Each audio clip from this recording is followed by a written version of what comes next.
Aporte presentado por Iliana Saca en el Foro Rosa durante la Guerra Florida 2025. Narrados por Lady Arley para el canal Candy Amigas Audio Feeds. Minifig Terence Graham Granchester, Los Orígenes. Capítulo 2. Había que organizar un poco los pensamientos y las sugerencias, porque la chispa se había encendido y ahora las musas actuaban como chicas jóvenes y emocionadas, preparándose para salir en sus primeras citas. Habían olvidado lo que había sido divertirse tanto con una idea, crear a alguien nuevo y lo suficientemente atractivo en cuerpo y mente, como para que su amo volviera a interesarse, como en los viejos tiempos, cuando los dioses se entrometían en la vida de los humanos. No eran humanos los que volvían a entrometerse, sino personajes de una historia. La historia de Candy tenía una especie de peculiaridad. El escritor responsable de ella la escribía en tiempo real. Esto significaba que cada capítulo era escrito por ella y publicado para que los jóvenes lo leyeran. Pero no se había establecido una trama real desde el principio. En la jerga de la época moderna, era una situación en la que todo valía.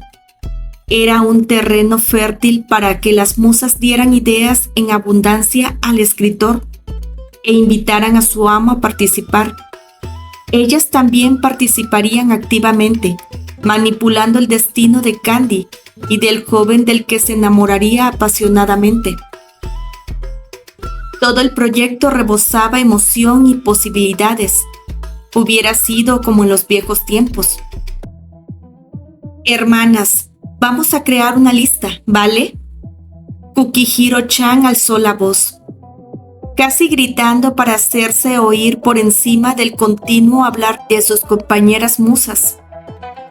Kukihiro-chan era una de las musas más amables, y aunque a veces se sentía insegura, este proyecto la había entusiasmado tanto que se olvidó de su timidez y se convirtió en la protagonista de la cueva.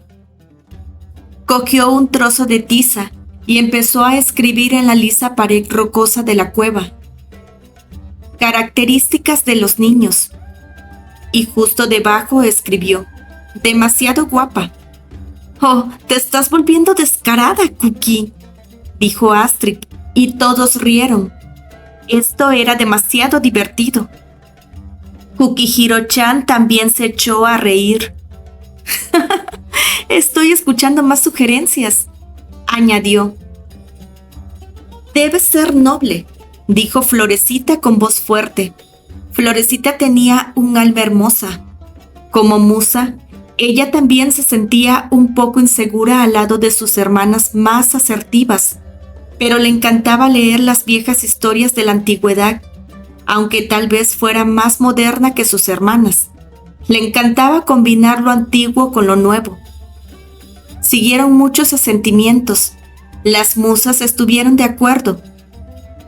«Debes ser galán, rebelde, soñador, fuerte y atlético, inteligente, bueno con las palabras y tocando un instrumento». Un murmullo entusiasta se levantó en la cueva. A las musas les encantaba la música. «¡Piano!», gritó una de ellas desde el fondo. «Sí, el piano. Y debe ser un artista». Se hizo el silencio, justo después de este torrente de sugerencias. «¡Un actor de teatro!», gritaron las 13 musas con una sola voz y mente. Hubo un jadeo colectivo en el aire, audible por todas ellas. Este hombre era la perfección. Ni siquiera cuando habían inspirado a Michelangelo, el legendario artista, para dibujar la Capilla Sixtina se habían emocionado tanto. ¿Alguien así?, les preguntó Kukihiro-chan. Le encantaba dibujar, y mientras todos gritaban sugerencias sobre cómo sería el personaje de este joven, Ella misma junto con Yulisa, la soñadora de las musas, se afanaban en imaginar cómo habría sido este joven. Por supuesto, su estilo seguía anclado en la antigüedad, aunque fuera 1975. La revelación del boceto hizo que el grupo lanzara un suspiro colectivo. Es perfecto, aunque no tanto como en 1975. Lupita se dio cuenta e hizo reír a todos a carcajadas. Había tenido razón, como siempre. Aún así, a las 13 musas les encantó este dibujo. Ahora solo falta crear las circunstancias perfectas y plantar la idea de ese hombre perfecto, aquel con quien Candy vivirá un amor inolvidable y apasionado, y haría que Apolo, su amo y líder, volviera a interesarse. El dios de las artes volvería a tener a alguien a quien amar, como amó a Narciso en el pasado.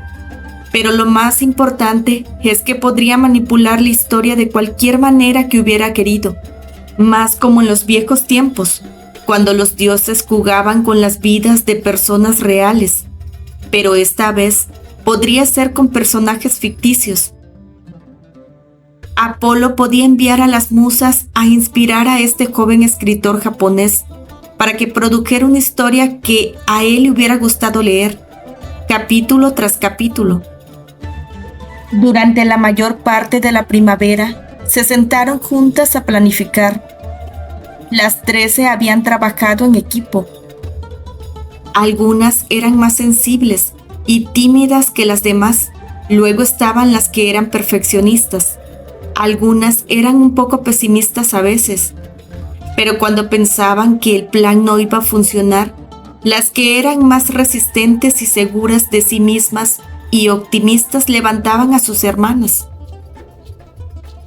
El verano había llegado al monte Parnaso.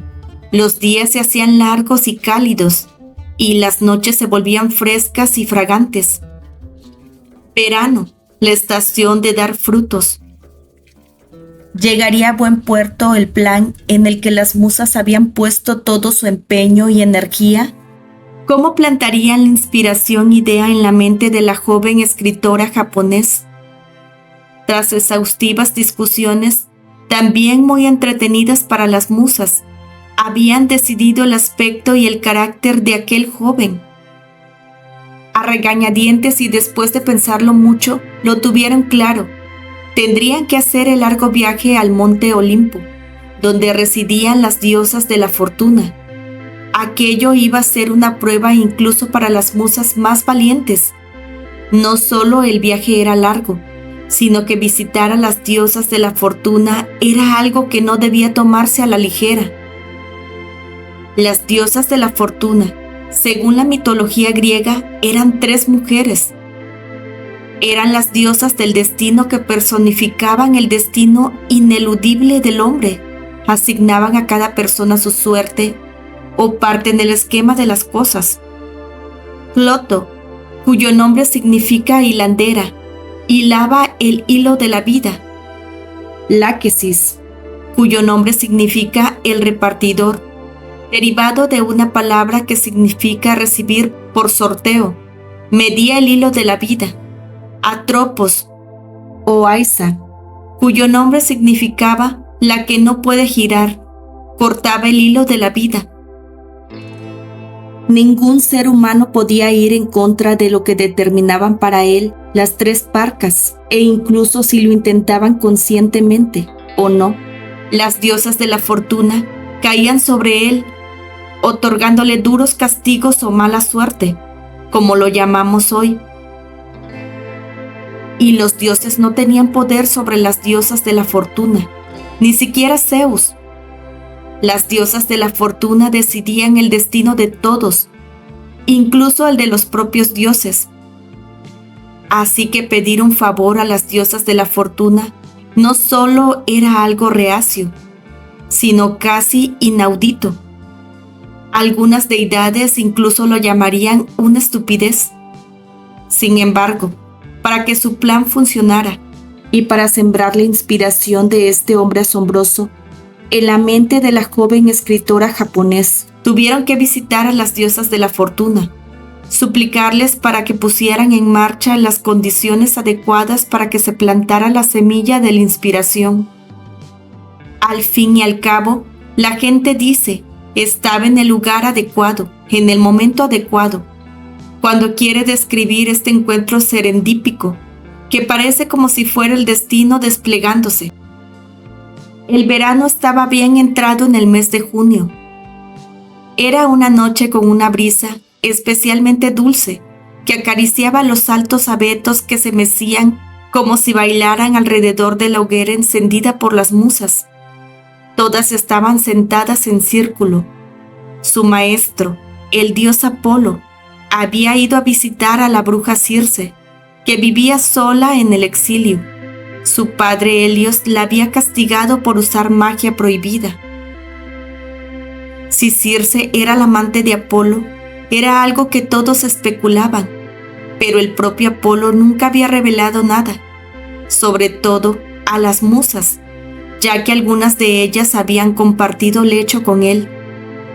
Apolo era el más bello de los dioses, con un rostro que se asemejaba al mismísimo sol. Todo el mundo estaba enamorado de él. No es que Apolo se aprovechara de ello, pero desde luego compañeras no le faltaban.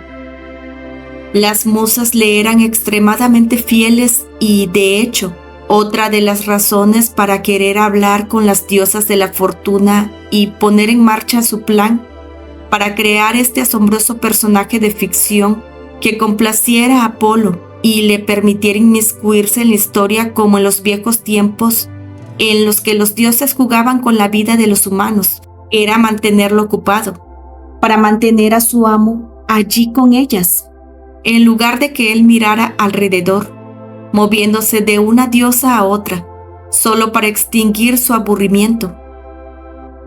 Es la estación perfecta para viajar al Monte Olimpo, dijo María, mientras todos habían enmudecido por un momento.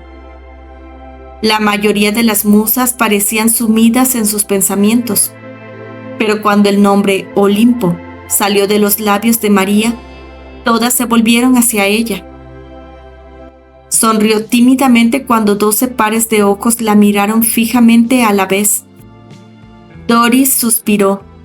Pinchó el fuego con su larga vara de madera. Si queremos poner en marcha nuestro plan, entonces es hora, hermanas mías. Todas asintieron. Florecita cogió el pan caliente y empezó a cortarlo en trozos para dárselo a todas. Estaban merendando pan y miel de tomillo, acompañados del más delicioso de los vinos de bayas rojas, que también se había calentado al estar cerca del fuego. Unos cuantos tragos y las mejillas de sus rostros enrojecieron para todas las musas, mientras la brillante luz de la luna iluminaba el cielo, convirtiéndolo en un centellante azul plateado. La charla entre las musas se volvió más seria.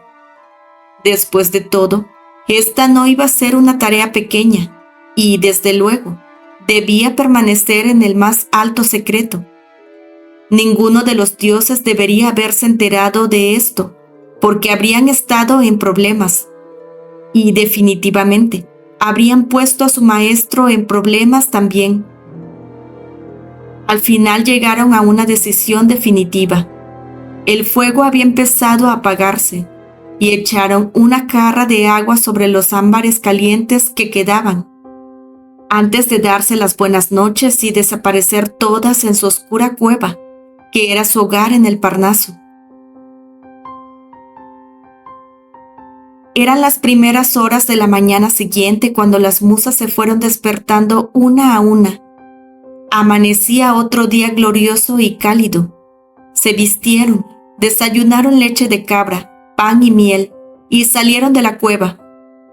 4 de ellas llevaban sus vestidos de lino y sus ligeras capas de viaje.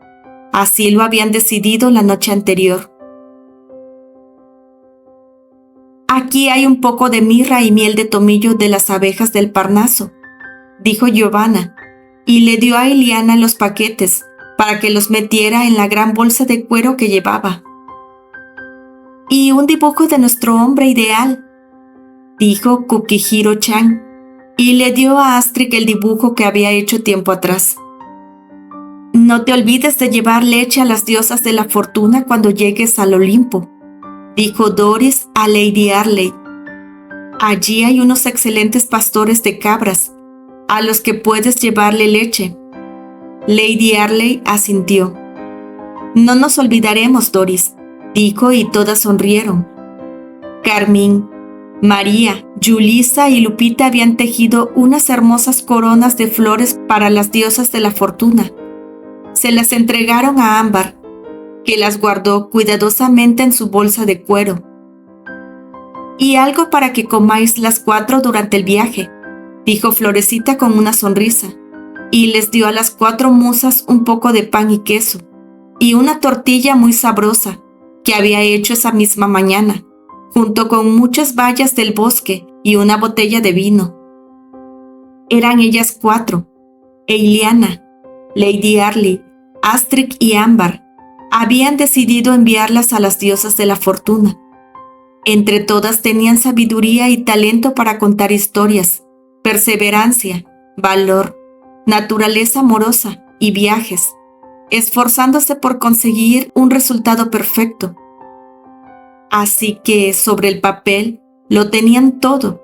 Pronto averiguarían si tendrían también persuasión, porque sin duda necesitarían algo más que dones para convencer a las diosas de la fortuna de que manipularan un poquito la vida de un mortal, para que las musas pudieran encontrar el momento perfecto para plantar esa semilla perfecta de inspiración que llevaría al nacimiento de nuestro único Terence Graham Grantchester. Las musas estaban todas al borde de las lágrimas. Rara vez se separaban. Que 4 de ellas viajaran tan lejos era un acontecimiento muy raro, uno que no tenían idea de cómo terminaría. Les llevaría una semana llegar al Monte Olimpo.